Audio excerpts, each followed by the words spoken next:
তবে তাদের কেউই ছাত্র দলের সাথে জড়িত নন এবং ছাত্র দলের ইন্ধনে শিক্ষার্থীদের উপর হামলা চালানোর কোনো কারণও তাদের নেই। উক্ত সহিংসতার তীব্র নিন্দা জানাচ্ছি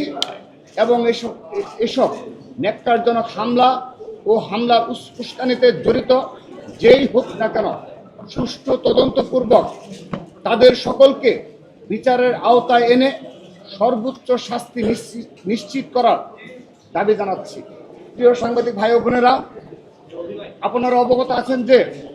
বিগত আওয়ামী ফ্যাসিবাদী শাসনামলে বাংলাদেশের সকল শিক্ষা প্রতিষ্ঠানে একটি সন্ত্রাসী ছাত্র সংগঠন তাদের অবৈধ কর্মকাণ্ডের মাধ্যমে দেশের ছাত্র রাজনীতিকে চরমভাবে কলুষিত করেছে এবং যার ফলশ্রুতিতে 2024 সালের 5 আগস্ট ছাত্র জনতার গণ অভ্যুত্থানে এদের অবৈধ হুকুমদাতা খুনি হাসিনা সহ চিহ্নিত শীর্ষ অপরাধীরা দেশ থেকে পালিয়ে যেতে বাধ্য হয়েছে। বিগত সময়ে সেই ফ্যাসিস্ট খুনি হাসিনা রক্তচক্ষু উপেক্ষা করে শিক্ষার্থীদের অধিকার ও তাদের গণতান্ত্রিক অধিকার বাস্তবায়ন করতে গিয়ে ছাত্র দলের শত শত নেতা কর্মী গুম খুনের শিকার হয়েছে এবং হাজারো শিক্ষার্থী পঙ্গুত্ব বরণ করেছে। সর্বশেষ জুলাই আগস্টের গণ অভ্যুত্থানে একক ছাত্র সংগঠন হিসাবে বাংলাদেশ জাতীয়তাবাদী ছাত্র দলের প্রায় 1.5 শতাধিক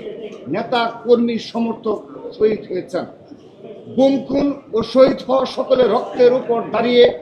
5 আগস্ট পরবর্তী সময়ে অতীতে ছাত্রলীগের সন্ত্রাস ও জবরদস্তিমূলক রাজনীতির বিপরীতে গিয়ে মেধা সৃজনশীলতা ও জ্ঞানের ভিত্তিতে এবং নিরাপদ ও ভীতিমুক্ত পরিবেশ সৃষ্টির মাধ্যমে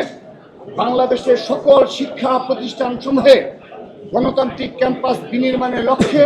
বাংলাদেশ জাতীয়তাবাদী ছাত্রদল সারা দেশে উৎসব মুখর পরিবেশে তাদের সদস্য ফরম বিতরণের কার্যক্রম পরিচালনা করছে এবং বিভিন্ন শিক্ষা প্রতিষ্ঠানে নিয়মিত শিক্ষার্থীদের সরাসরি ভোটের মাধ্যমে নেতৃত্ব বাছাই করছে। কিন্তু ছাত্রদলের এই প্রকাশ্য গণতান্ত্রিক ইতিবাচক কর্মকাণ্ডে দেশ বিরোধী অপশক্তি প্রতিহিংসা পরায়ণ হয়ে 5 আগস্ট পরবর্তী সময় থেকে ব্যাপকভাবে সোশ্যাল মিডিয়ায় এবং প্রকাশ্যে মিথ্যা প্রপাগান্ডার মাধ্যমে বহুমুখী ষড়যন্ত্রে লিপ্ত হয়েছে। ছাত্র জনতার গণ অভ্যুত্থানে 5 আগস্টের পরাজিত শক্তি এবং 5 আগস্টের পূর্ববর্তী সময়ে যারা ছাত্রলীগের সন্ত্রাসীদের সহযোগী হিসাবে তাদের সকল অপকর্মের বৈধতা প্রদানে ভূমিকা রেখেছিল, সেসব নামধারী অপশক্তি বাংলাদেশের শিক্ষা প্রতিষ্ঠানগুলোতে গোপনে তাদের সাংগঠনিক কার্যক্রম পরিচালনা করলেও প্রকাশ্যে গণতান্ত্রিক চর্চা বাধাগ্রস্ত করে মব সংস্কৃতির মাধ্যমে বিভিন্ন অনাকাঙ্ক্ষিত পরিস্থিতির সৃষ্টি করছে এবং নাগরিক হিসাবে শিক্ষার্থীদের প্রাপ্য গণতান্ত্রিক অধিকার হরণের অপচেষ্টায় লিপ্ত থেকে অতীতের ফ্যাসিস্ট সন্ত্রাসী সংগঠনের ন্যায় অগণতান্ত্রিক আচরণের পুনরাবৃত্তি ঘটাচ্ছে। এই সকল ধারাবাহিকতার প্রেক্ষিতে গতকাল খুলনা প্রকৌশল ও প্রযুক্তি বিশ্ববিদ্যালয় কুয়েটে যে অনাকাঙ্ক্ষিত ঘটনাটি ঘটেছে সেটি নিয়ে অনলাইনে ও অফলাইনে সত্য ঘটনাকে আড়াল করে অপপ্রচারের মাধ্যমে বাংলাদেশ জাতীয়তাবাদী ছাত্র দলের নামে যে মিথ্যা অপবাদ চারদিকে ছড়ানো হচ্ছে তার প্রেক্ষিতে আমাদের সংগঠনের নৈতিক ও রাজনৈতিক অবস্থান ব্যাখ্যা করার বিষয়টি অতি জরুরি হয়ে দাঁড়িয়েছে। এক্ষেত্রে বলে রাখা প্রয়োজন, ইতিমধ্যেই আমাদের সিনিয়র সহসভাপতি আবু আফসান মোহাম্মদ ইয়াহিয়ার নেতৃত্বে একটি সরজমিন তদন্ত টিম খুলনায় গিয়েছেন এবং ইতিমধ্যে আমরা সেই রিপোর্টটা পেয়েছি। তাদের প্রতিবেদন ও পুলিশি বা প্রশাসনিক তদন্ত প্রতিবেদন আসার আগ পর্যন্ত কোনো পক্ষই যেন উপসংহারে টানা সম্ভব বা সমীচীন নয়। তবে ভুক্তভোগী শিক্ষার্থীদের বয়ান, সংবাদ মাধ্যমে আসা প্রতিবেদন, ছবি ও ভিডিও প্রমাণের ভিত্তিতে আমরা যতটুকু জানতে পেরেছি সে অনুযায়ী গতকালকের এই অনাকাঙ্ক্ষিত ঘটনার সূত্রপাত হয় বৈষম্য বিরোধী ছাত্র আন্দোলনের ব্যানারে একটি মিছিল থেকে কতিপয় ছাত্রদল সমর্থকের উপর অতর্কিত হামলার মাধ্যমে, যা ভিডিও ফুটেজে স্পষ্ট প্রমাণ হয়েছে।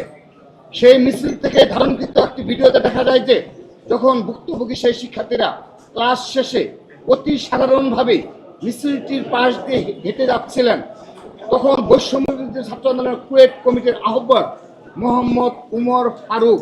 2019-20 সেশনের শিক্ষার্থী মোহাম্মদ উমর ফারুকের প্রত্যক্ষ উস্কানিতে কতিপয় মিছিলকারী তাদের দিকে অতর্কিতভাবে তেড়ে গিয়ে ধর ধর বলে হামলার সূচনা করে। ভুক্তভোগীদের বয়ান অনুযায়ী তাদেরকে ধাওয়া দিয়ে ও মারধর করে কুয়েট গেটের বাইরে নিয়ে যাওয়া হয় এবং গেটের কাছে একটি দোকানে আশ্রয় নিলে সেই দোকানদারকে হেনস্থা করা হয়, যার জবাবে সেই দোকান মালিকের পরিচিত কিছু স্থানীয় লোকজন সশস্ত্র হামলা চালায় সেই মিছিলকারীদের উপর। দফায় দফায় ধাওয়া পাল্টা ধাওয়া চলে কুয়েটের গেট হয়ে উঠে এক রণক্ষেত্র। প্রায় ঘণ্টাখানেক ধরে চলে এই এলাকায় চলে ন্যক্কারজনক সহিংসতা। সেই সহিংসতায় জড়িত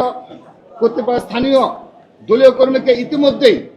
বহিষ্কার করা হয়েছে বলে আমরা রাতেই অবগত হয়েছি এবং সোশ্যাল মিডিয়ায় দেখেছি। তবে তাদের কেউই ছাত্র দলের সাথে জড়িত নন এবং ছাত্র দলের ইন্ধনে শিক্ষার্থীদের উপর হামলা চালানোর কোনো কারণও তাদের নেই। আবার এর বিপরীতে 18 ফেব্রুয়ারি 2025 তারিখে প্রথম আলো অনলাইন নিউজ পোর্টালে প্রকাশিত কুয়েটের প্রথম হামলা নিয়ে ছাত্রদল ও বৈষম্যবিরোধী পাল্টাপাল্টি অভিযোগ শীর্ষক একটি প্রতিবেদন অনুযায়ী ঘটনার সূত্রপাত সম্পর্কে বৈষম্যবিরোধী ছাত্র আন্দোলনের এক নেতা প্রথম আলোকে বলেন, আচ্ছা, এটা কোর্টের প্রথম আলোতে যে নিউজটা এসেছে সেটি হলো, গতকাল ছাত্র দলের শিক্ষার্থীরা ক্যাম্পাসের বাইরে ছাত্র দলের ফরম বিতরণ করেছেন। এর প্রেক্ষিতে আমরা সাধারণ শিক্ষার্থীরা আজ মঙ্গলবার সমাবেশ দেখেছিলাম। আমরা উপাচার্যের কাছে একটা আবেদন করার কথা ভেবেছিলাম যে এই ফরম বিতরণের সঙ্গে যারা জড়িত তাদের যেন বহিষ্কার করা হয় এবং ভবিষ্যতে যেন কুয়েটে কেউ কোনো ছাত্র সংগঠন করতে না পারে। এটি হলো প্রথম আলোতে একজন সাধারণ শিক্ষার্থীদের বৈষম্যবিরোধী একজন শিক্ষার্থীর উদ্ধৃতি। কিন্তু পরবর্তীতে জানা যায় যে বাংলাদেশ জাতীয়তাবাদী ছাত্র দলের পক্ষ থেকে উক্ত সদস্য ফরম পূরণ কার্যক্রম শুরু না হলেও বাংলাদেশি জাতীয়তাবাদী আদর্শে উজ্জীবিত শিক্ষার্থী হিসাবে পরিচিত বলে তারা সহ আরও কিছু শিক্ষার্থীকে হেনস্থ করার উদ্দেশ্যে চিহ্নিত তালিকাভুক্ত করে সাধারণ শিক্ষার্থী ব্যানারের আড়ালে লুকানো বৈষম্যবিরোধী ছাত্র আন্দোলন ও আন্ডারগ্রাউন্ড রাজনীতির ধারক বাহক ইসলামী ছাত্র শিবিরের গুপ্ত কর্মীরা এবং ক্যাম্পাসে রয়ে যাওয়া ফেসিবাদী নিষিদ্ধ সংগঠন ছাত্রলীগের কর্মীরা বাংলাদেশ জাতীয়তাবাদী ছাত্র দল কুয়েট ক্যাম্পাসে আনুষ্ঠানিকভাবে কোনো রাজনৈতিক অনুষ্ঠানের আয়োজন না করলেও এসব গুপ্ত ষড়যন্ত্রকারীদের ইন্ধনে সাধারণ শিক্ষার্থী পরিচয়ে উক্ত মব মিছিলটি শুরু করার আগে ক্যাম্পাসে ছাত্র দলের রাজনীতি নিষিদ্ধ করার চেয়ে ক্যাম্পাসে বিশাল ব্যানার টানানো হয় এবং মিছিল থেকে বিনা উস্কানিতে ছাত্র দলের সমর্থকদের উপর হামলা চালানো হয়। উল্লেখ্য যে উক্ত সহিংসতায় ছাত্র দলের উক্ত সমর্থকেরা কেবলমাত্র ভুক্তভোগী হিসেবে জড়িত ছিলেন বলে এখন পর্যন্ত প্রতীয়মান হয়েছে।